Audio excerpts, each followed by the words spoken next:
বন্ধুরা দেখো, এই আসনটা বানিয়েছি, কেমন লাগছে তোমরা কমেন্টে জানিও তো।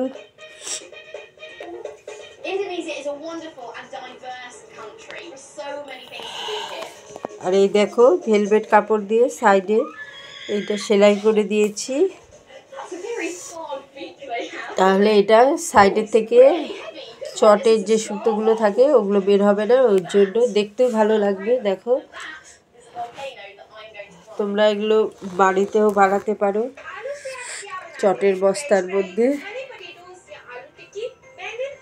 এরকম আমি অনেকগুলো বানিয়েছি, তোমাদের একটা একটা করে দেখাবো। এটা কেমন হয়েছে তোমরা কমেন্টে জানিও কিন্তু। আর আমার নাকটা একটু বন্ধ তো, তাই কথাগুলো একটু কেমন শোনা যাচ্ছে। তোমাদের কেমন লাগলো অবশ্যই জানিও।